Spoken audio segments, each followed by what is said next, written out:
Hi folks, my name is Tim Beal and this is my story, and this is my latest RV. I just recently picked this up and drove it all the way back from Florida just to install the reverse osmosis system that the story is talking about.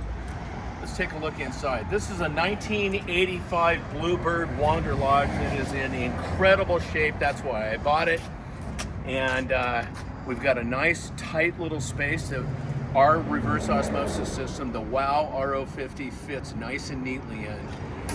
Let's take a peek inside. Follow me.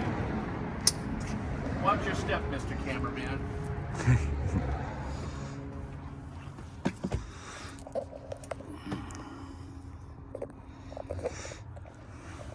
Okay. It's in great shape.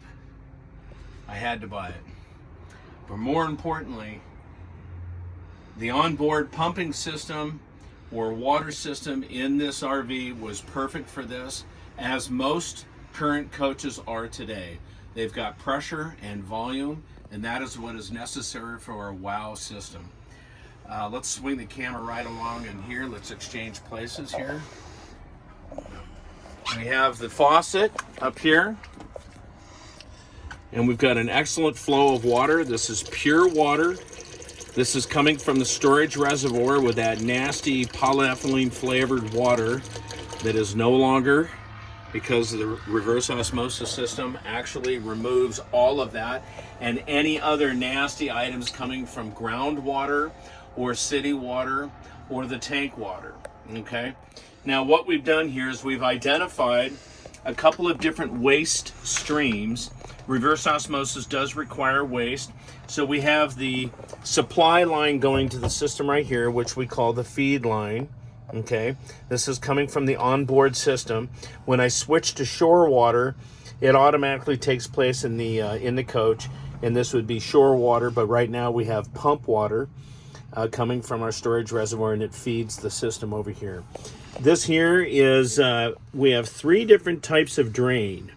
So this comes from the system, attaches to what's known as the D port, which stands for drain.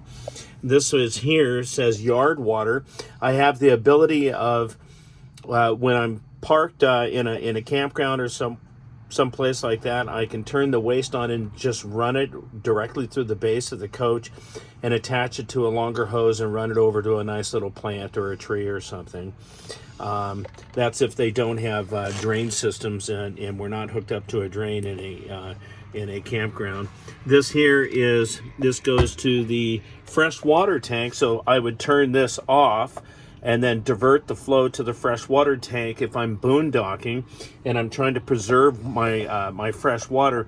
So this would be a concentrated stream that would roll back into the feed stream, which would be the freshwater tank. I could turn that off, and then I would run it to my gray tank.